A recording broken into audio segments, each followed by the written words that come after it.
The digestive system. What is the function of the digestive system?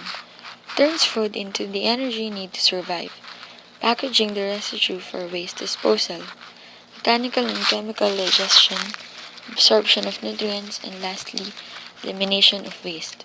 If you want to learn more about the digestive system, you can watch a video on YouTube by clicking the link.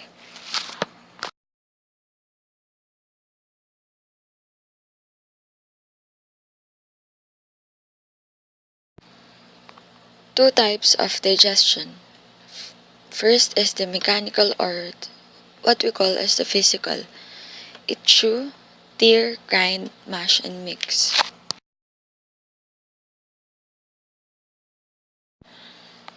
Second type of digestion is what we call the chemical. It is the enzymatic reactions to improve the digestion of carbohydrates, proteins, and lipids. And if you want to learn more about the chemical, you can look at the chart beside.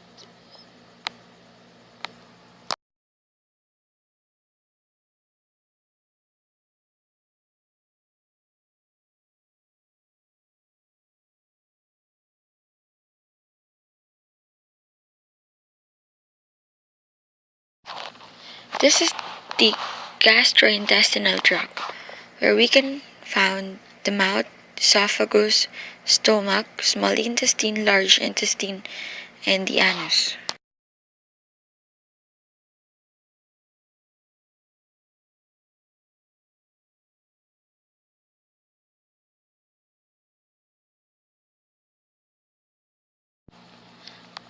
Now let's talk about the mouth.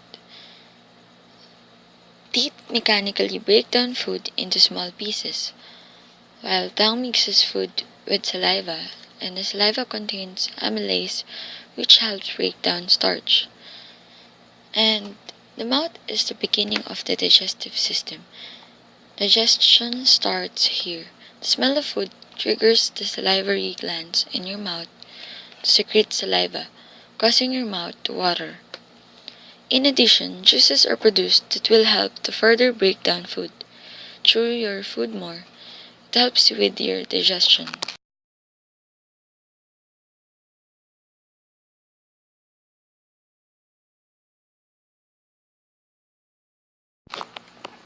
Now let's go to the esophagus. It is the tube that connects your mouth and your stomach. It is approximately 10 inches long. It secretes mucus, moves food from the throat to the stomach using muscle movement called peristalsis. If acid from the stomach gets in here, that's heartburn.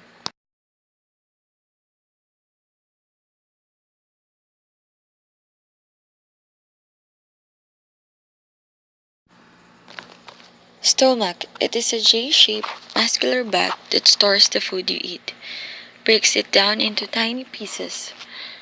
A stretchy bag that holds your food after you eat. It also mixes food with digestive juices that contain enzymes to break down proteins and lipids, while acid in the stomach kills bacteria. Food found in the stomach is called chyme.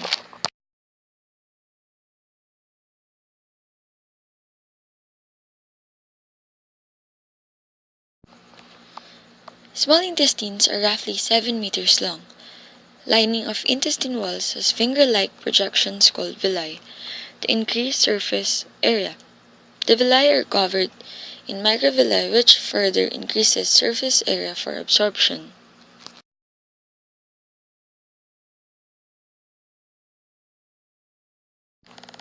Nutrients from the food pass into the bloodstream through the small intestine walls. It absorbs 80% ingested water, vitamins, minerals, carbohydrates, proteins, lipids. It also secretes digestive enzymes.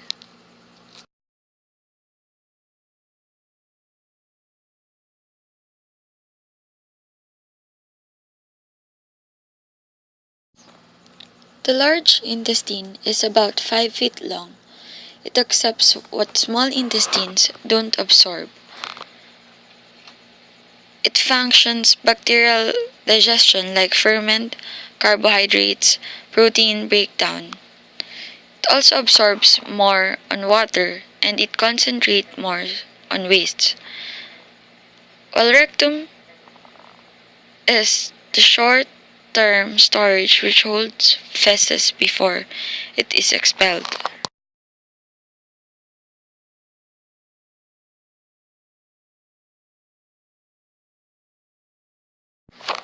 Now let's go on to the anus. The large intestine pushes the poop into the rectum, the very last stop on the digestive tract.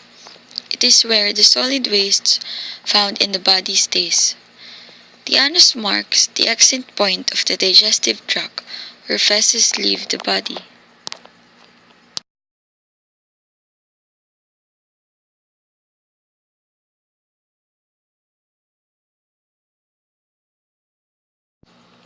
Accessory organs aids digestion and absorption. The salivary glands, liver, gallbladder, and pancreas are not part of the digestive tract, but they have a role in digestive activities and are considered accessory organs.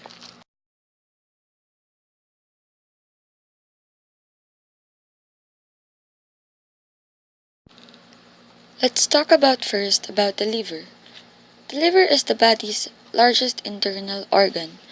The liver performs many tasks, including storing energy and helping the body get rid of poisons. It directly affects digestion by producing bile. Bile helps digest fat. It filters out toxins and waste, including drugs and alcohol. Factory for antibodies and biles. It stores vitamins and sugars until your body needs them.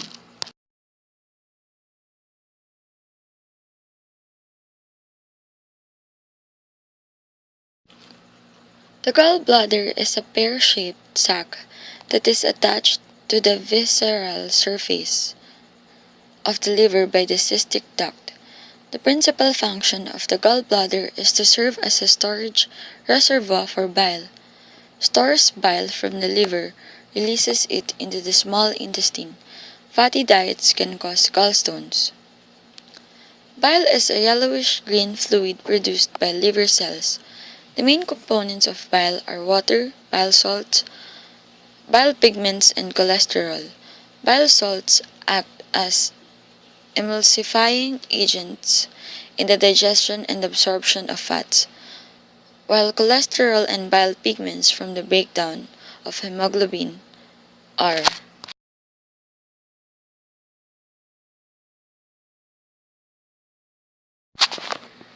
The pancreas is located in the abdomen and is a gland organ.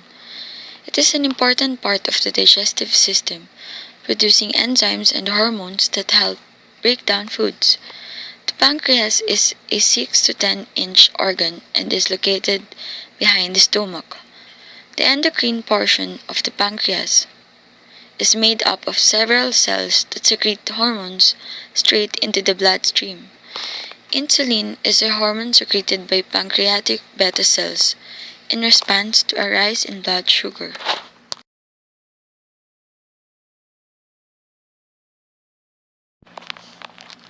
Jaundice. It literally means yellow in French. It is the yellowing of the skin and whites of the eyes from a backup of bile metabolic byproducts from the blood in the body tissues. The causes of jaundice are obstacle in the bile duct, cancer of pancreas, malaria, inborn disorders, and cirrhosis of liver, and it may result from blockage of the ducts, draining bile from the liver into the intestines, or excessive breakdown of red blood cells. Hemoglobin from destroyed RBCs is broken down, and in part ends up in bile secretions.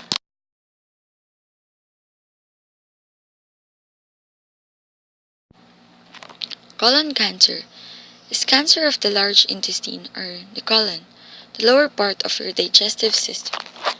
Most cases of colon cancer begin as small non-cancerous clumps of cells called adenomatous polyps. Over time, some of these polyps become colon cancers.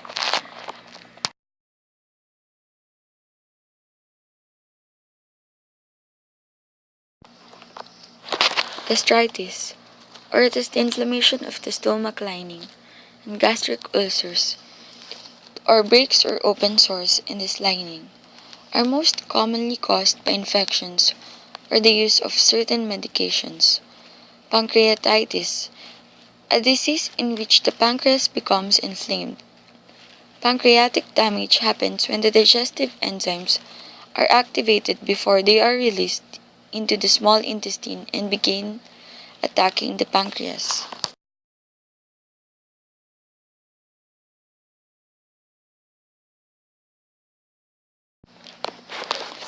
Diabetes is a disorder of metabolism, the way the body uses digested food for energy. The digestive tract breaks down carbohydrates, like sugars and starches, found in many foods, into glucose, a form of sugar that enters the bloodstream. With the help of the hormone insulin, cells throughout the body absorb glucose and use it for energy. Diabetes develops when the body doesn't make enough insulin or is not able to use insulin effectively or both.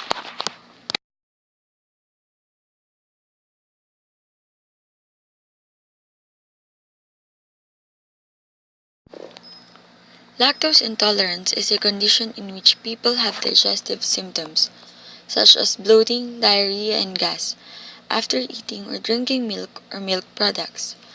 Lactose intolerance is a digestive system disorder. An allergic reaction to milk can be life threatening even if the person eats or drinks only a small amount of milk. Lactose intolerance occurs more often during adolescence or adulthood.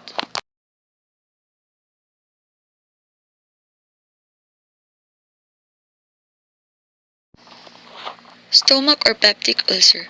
Peptic ulcer disease refers to painful sores or ulcers, the lining of the stomach or first part of the small intestine, called the duodenum. Cause of ulcer: infection with a type of bacteria called Helicobacter pylori or H. pylori.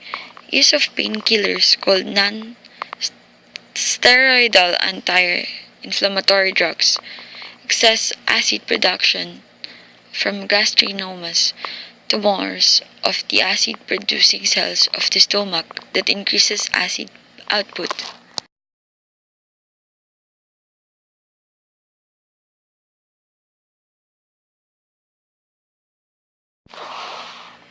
How to maintain a healthy digestive system? Eat your fruits and veggies. Fruits and vegetables contain fiber and a broad range of nutrients important for maintaining digestive health. Eating fruits and vegetables as part of an overall healthy diet may also help reduce your risk for chronic diseases such as cardiovascular disease and some cancers.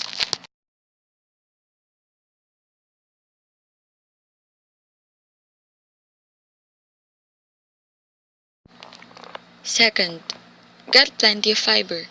Fiber can help your gastrointestinal tract stay regular, improve cardiovascular health, and regulate blood sugar levels. Fiber also reduces cholesterol levels in the blood, enhances proper bowel function, prevents constipation and diverticulosis, and provides a feeling of fullness without adding calories.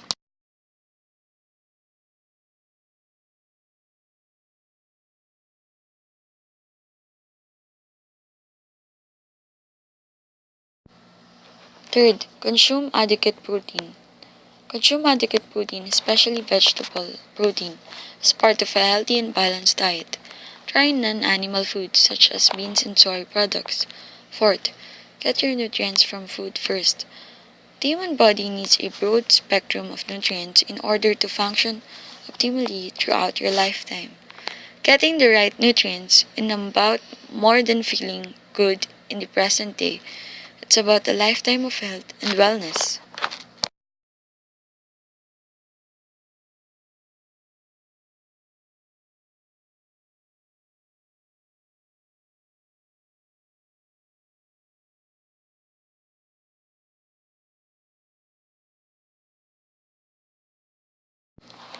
Fifth rule in maintaining a healthy digestive system: limit fats and concentrated sweets.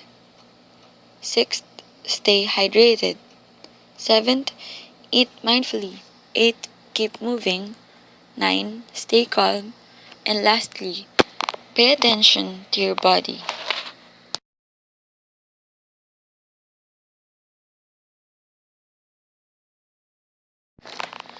Words of wisdom. Embrace and love your body. It is the most amazing thing you will ever own. And your body is not who you are. The mind and spirit transcend the body.